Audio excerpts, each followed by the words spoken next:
Um julgamento histórico coloca Jair Bolsonaro no banco dos réus. Ele é acusado de conspirar contra a democracia brasileira. Mas a trama não começou no dia da invasão de Brasília.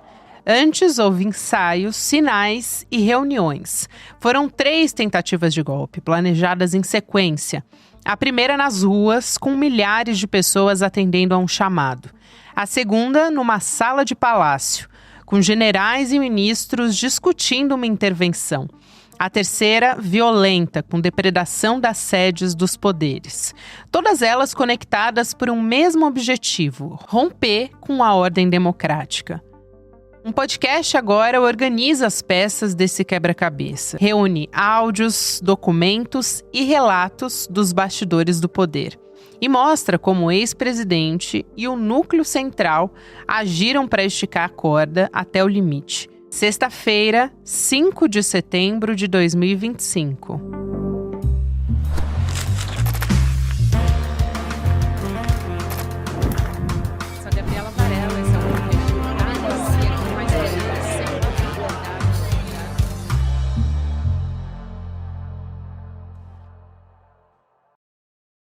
Olá, seja muito bem-vindo, seja muito bem-vinda. Eu sou a Gabriela Varela, esse é o Videocast em Detalhes que está começando.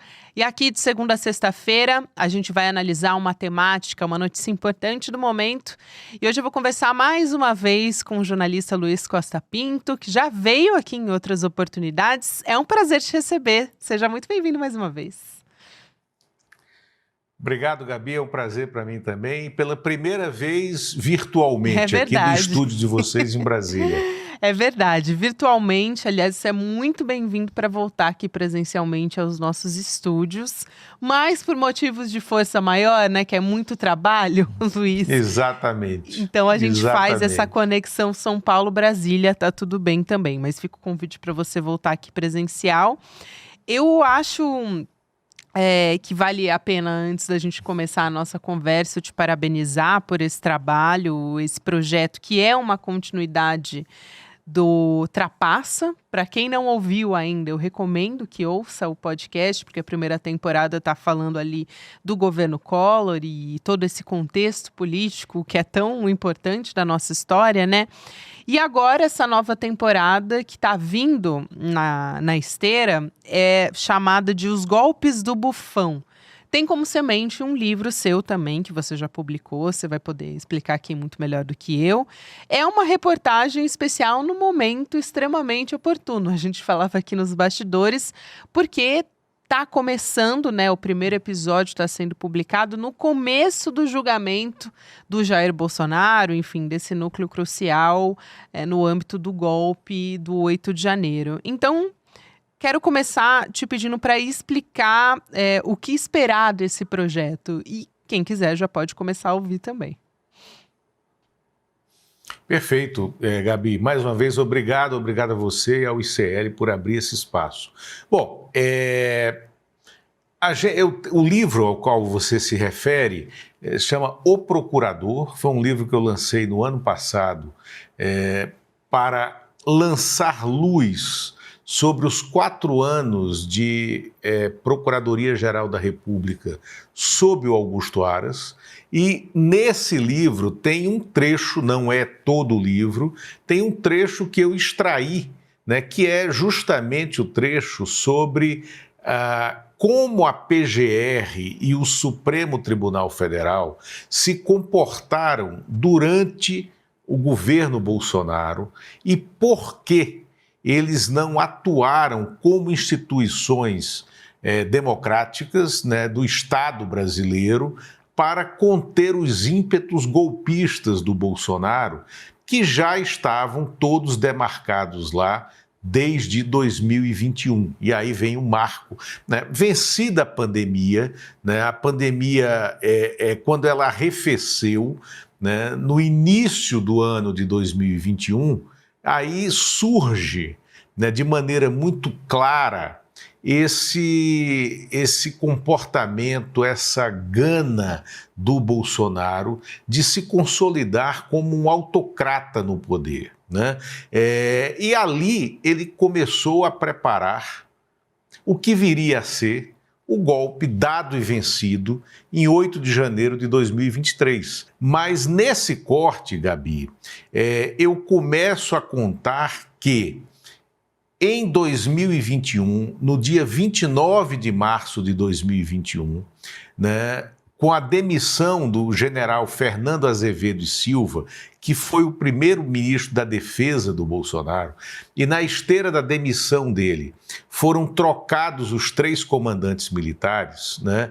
Isso foi um fato único na nossa história, né? Nunca se havia trocado ao mesmo tempo o comando das 3 forças militares durante um governo, né? Ali começou a centelha golpista, né, que vai estourar em 2023. Ali estavam dadas todas as condições para o golpe, né? A gente até falava sobre isso. No contexto ali de governo Bolsonaro, todos os dias a gente tinha uma nova história bombástica que tinha que ser entendida ali naquele dia. Então, muita coisa se perdeu. Eu ouvindo os episódios, até tinham áudios que eu até depois tirei a dúvida com você. Esse áudio aqui, ele é exclusivo? Porque eu não me lembro de ter ouvido assim na íntegra, né, com tanto detalhe, mas de fato foram áudios que foram passando batido, porque era muita informação que era recebida nesse momento, até porque é um método do Steve Bannon, da extrema-direita, a gente sabe, né, jogar muitas informações ali para confundir as pessoas que vão acompanhar isso por meio da imprensa. Tem um recorte interessante ali do podcast, que é esse núcleo de resistência, tanto do Ministério Público Federal, né, você fala sobre isso, e do Supremo Tribunal Federal também atuando nesse pré-golpe, já desde 2021 até 2022, uma espécie que você chama de contragolpe ao golpe de Bolsonaro. Eu achei isso interessante. Eu queria te pedir essa explicação, até porque a gente tem esse bastidor da resistência e também uma análise dos áudios que estão justamente nesse âmbito dos golpes que foram frustrados. Você fala em 3 golpes, né?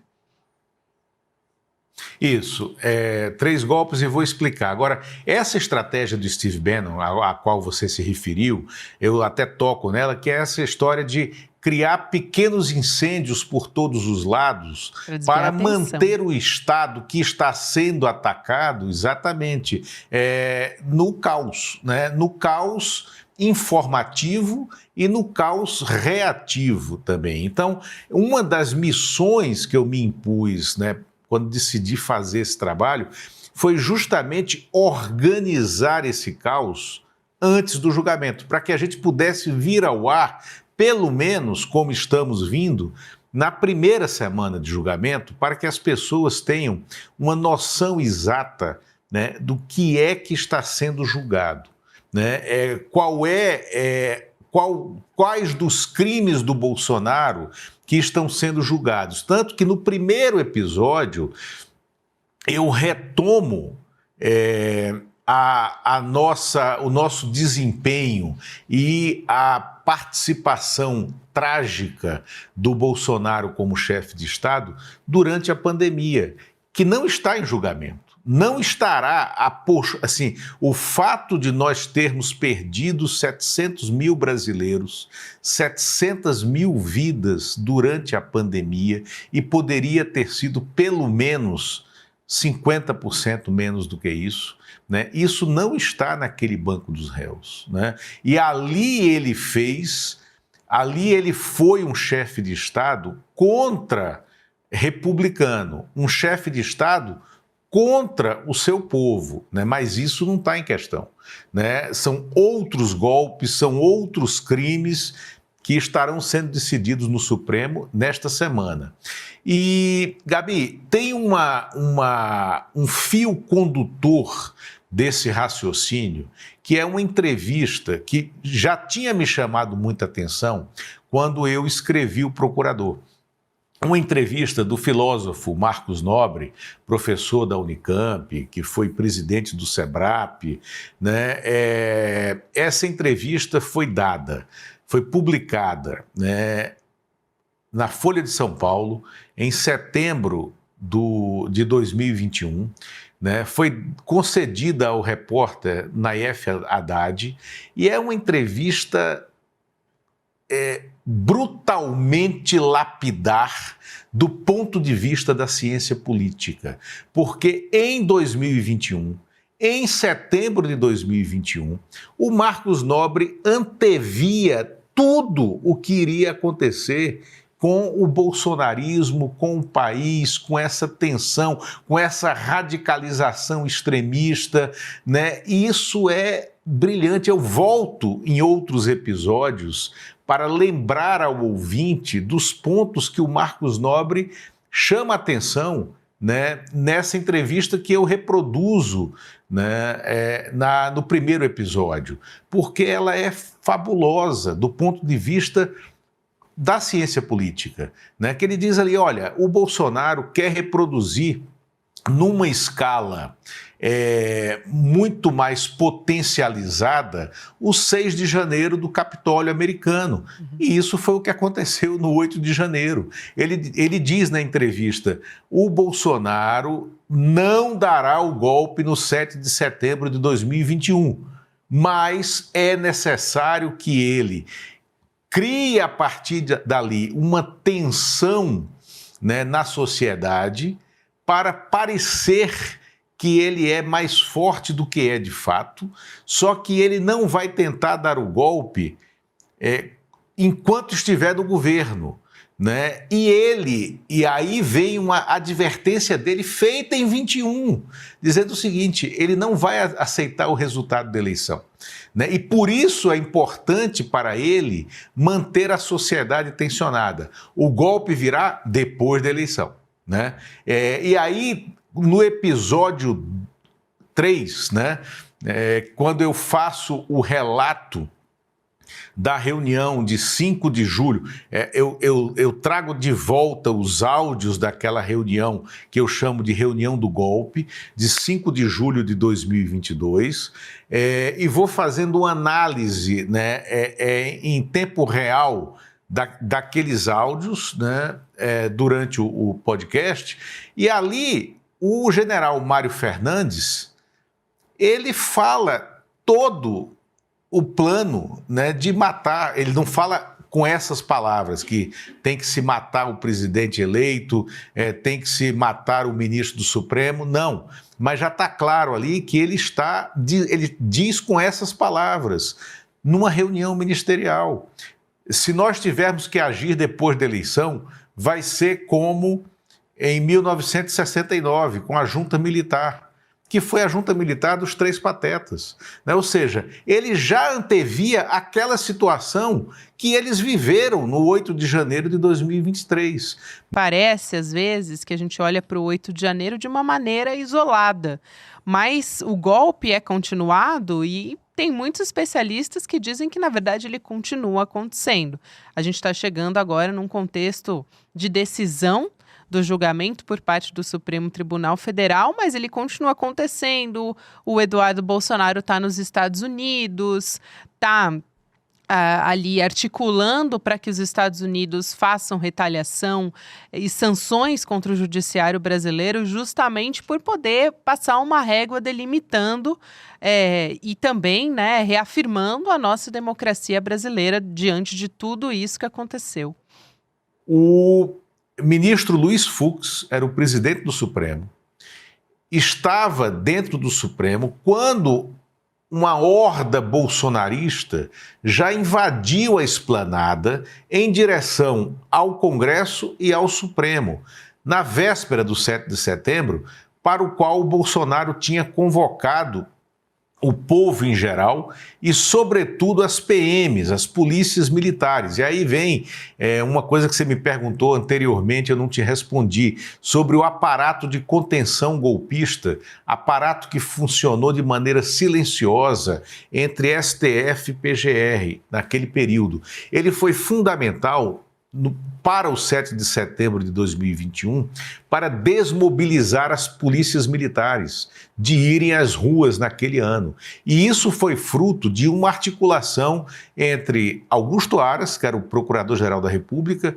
Humberto Jacques de Medeiros, que era o Subprocurador-Geral, o vice-PGR, o Dias Toffoli, né, que era, durante um período de 2021, ainda era presidente do Supremo e depois ficou como um elo, né, da Procuradoria no Supremo para tentar fazer essa contenção golpista, justamente para seguir um conselho que o Fernando Henrique Cardoso deu ao próprio Toffoli em 2018, quando o Toffoli estava assumindo o Supremo, que era de preservar o Bolsonaro num golpe de clinch, um golpe de boxe, né? Que é o clinch, que é um golpe defensivo, no qual você imobiliza o seu adversário, você imobiliza o seu antagonista para evitar que ele te dê um jab, né, que iria encerrar a luta. Então, essa figura, essa metáfora do boxe, ela funcionou muito bem nesse ano de 2021. E ali em 2021, o Fux tinha colocado snipers. O Fux colocou atiradores de elite na laje do STF e quando ele viu a horda bolsonarista avançando para invadir o Supremo, ele ligou para o Braga Neto e disse, olha, o Braga Neto era ministro da Defesa, disse, general, o povo vai invadir o Supremo, eu não vou deixar. Eu tenho atiradores de elite na laje do Supremo e vou mandar abrir fogo.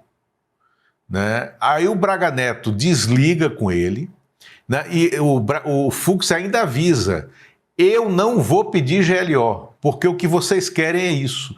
E a gente está falando de 2021. E foi o que aconteceu, é o mesmo cenário de 2023. Né? Então o Braga Neto ligou para o Aras, né? Porque tinha o Aras como aliado, e disse, procurador, o ministro Fux está ameaçando abrir fogo contra o povo, ele pode? E aí o Aras responde, para surpresa do Braga Neto, pode e deve. Né? Por quê? Porque era o que o Fux tinha que fazer naquele momento em que a República, a democracia, estava em suprema ameaça. E, mais uma vez, o Bolsonaro era o presidente da República naquele momento. Ali, se eles tivessem criado um clima de caos, de hostilidade social, um clima bélico, um badernaço na esplanada, teria vindo a GLO. E o que é que resultaria disso? Mas como o Bolsonaro é covarde, é frouxo, é fraco, e como os militares que estavam com ele também são fracos, frouxos, todos esses que estão indo para o banco dos réus, né? O que é que aconteceu? Eles foram até a página 248, só que o livro tinha 270. Eles não chegaram à página 270, ao epílogo da consumação do golpe. E o que é que aconteceu? No dia 8 de setembro, depois do 7 de setembro, em que o Bolsonaro fez aqueles discursos mais inflamados, aqueles discursos flagrantemente golpistas e tal, e isso eu conto também no episódio 2, né? No dia 8 de setembro, logo de manhã cedo, antes de tomar o café da manhã, o vice-procurador-geral da República, Humberto Jacques de Medeiros, telefona para o Augusto Aras e diz o seguinte, procurador, só uma pessoa pode botar panos mornos nisso tudo que aconteceu, é o Michel Temer. Porque o Michel Temer é capaz de conversar com o Alexandre de Moraes e botar o Bolsonaro para conversar com ele. Isso é muito interessante, acho que muita gente não conhece, muita gente sabe da participação do Michel Temer, mas não sabe como se deu nos bastidores, né? De onde surgiu, até porque o Bolsonaro, no 7 de setembro, que a gente se lembra, é de ele chamando o Alexandre de Moraes de canalha, dizendo que não ia cumprir nenhuma decisão do Supremo Tribunal Federal a partir dali, e logo depois o Michel Temer entra em cena para apaziguar os ânimos. Depois, ali no depoimento do próprio Bolsonaro ao Alexandre de Moraes, também teve uma cena curiosa, que foi ele chamando o Alexandre de Moraes para ser vice dele, né? O que também chamou bastante atenção. Que é o típico da covardia dele, né? O Bolsonaro é isso, é o bufão. Por isso bufão. Que o podcast tem esse título, Os Golpes do Bufão. Eu até recorro ao Antônio Weiss, ao Aurélio Buarque de Holanda, para explicar, no final do segundo episódio, se eu não me engano, o que é bufão, né? E aí, todas as definições de bufão, inclusive a de idiota, né, cabem na personagem do Bolsonaro. Isso é muito bom e faz muito sentido, né, também que o nome do podcast seja esse, né? O nome da temporada, na verdade. Agora, me lembra também todo esse trabalho que foi um trabalho muito minucioso, jornalístico, de levantamento de áudio por áudio, dos vídeos que acabaram se perdendo. Muitos deixaram de existir na página dessas pessoas que participaram ali do golpe, mas ficaram eternizadas muitas vezes em reportagens, né? Mas muita gente fez live justamente provando o crime, né? Reproduzindo provas contra elas mesmas, essas pessoas que estavam ali no 8 de janeiro na Praça dos Três Poderes. Alguém que também fez isso, mas em outra medida, ali no julgamento, foi o próprio ministro Alexandre de Moraes. Me chamou muito a atenção, acompanhando esse processo todo também, Luiz, o quanto ele foi didático quando ele juntou em um vídeo que ele transmitiu na sessão momentos ali de quebra-quebra, momentos de agressão. Tem um momento ali que foi muito emblemático, acho que chamou muito a atenção, que foram as pessoas agredindo até um cavalo, né, que estava assim...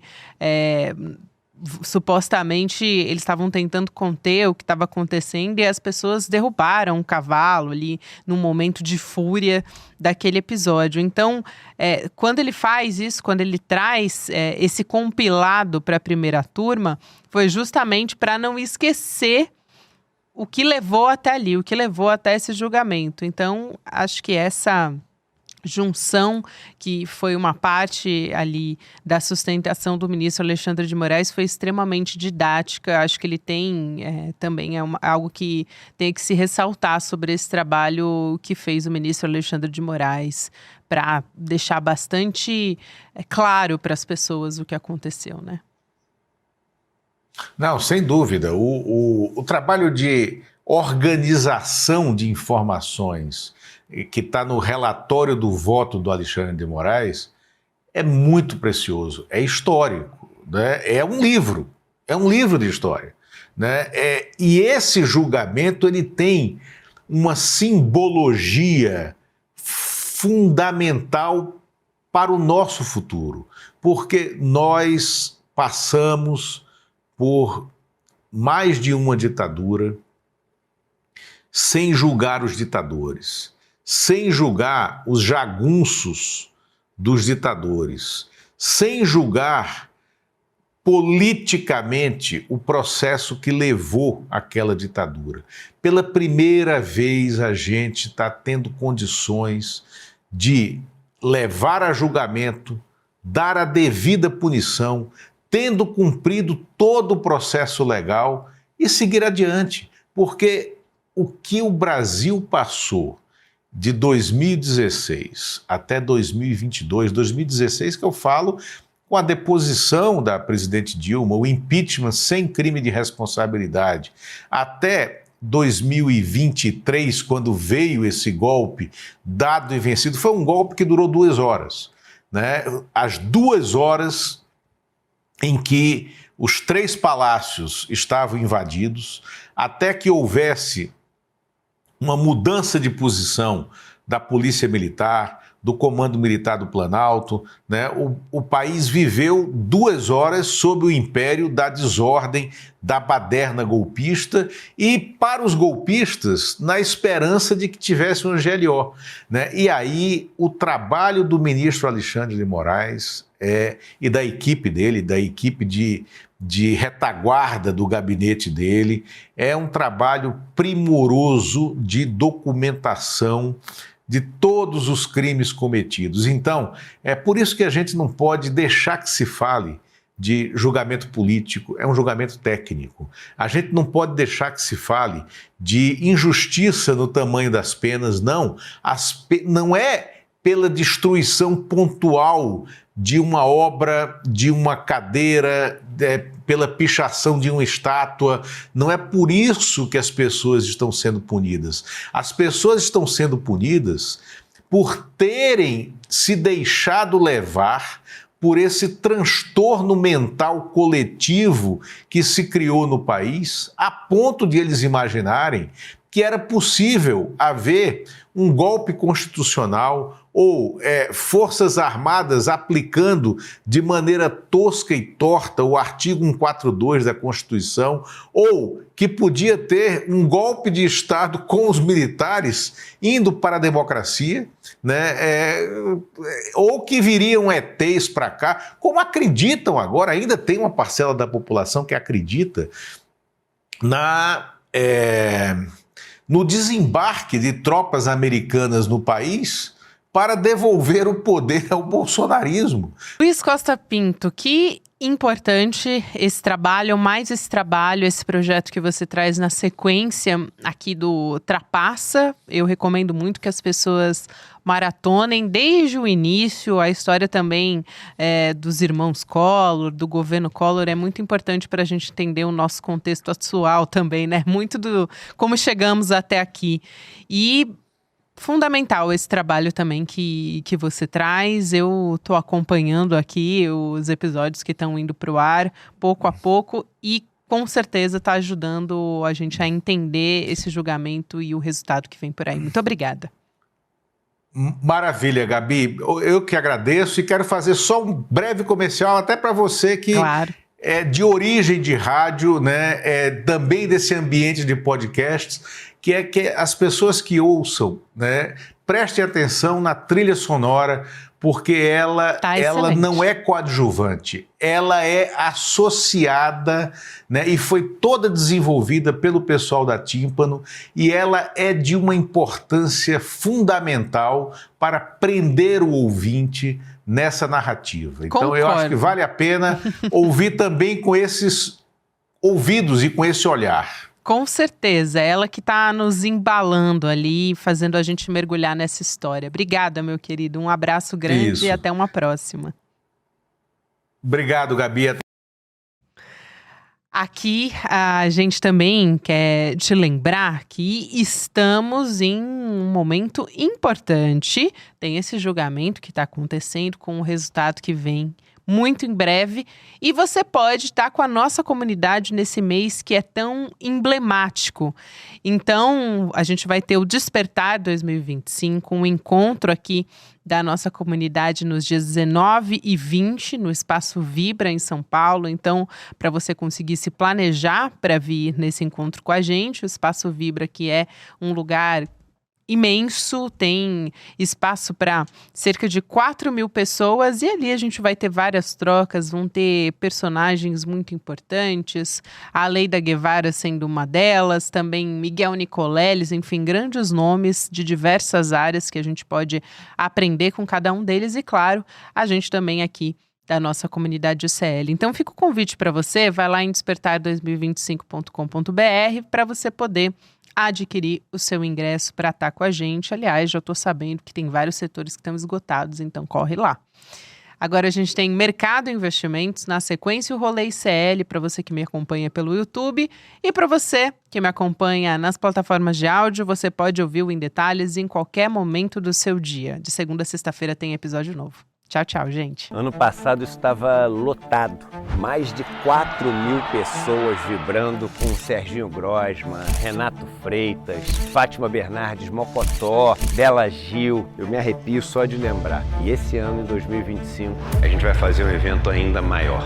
Nunca foi tão necessário reunir as pessoas, conversar sobre as mudanças que o mundo está passando. E a gente reuniu o maior conjunto de nomes para se apresentar nesse palco. A gente vai ter aqui, esse ano, o Miguel Nicoleles para falar de inteligência artificial, a Marina Silva para falar da questão do meio ambiente, Frei Beto, Leonardo Boff, a ativista Leida Guevara, filha de Che Guevara. A gente vai ter aqui também palestras com os nossos especialistas de marketing, de negócio, de redes sociais, falando sobre as transformações que estão acontecendo no acesso às redes, na comunicação. Vai ser espetacular.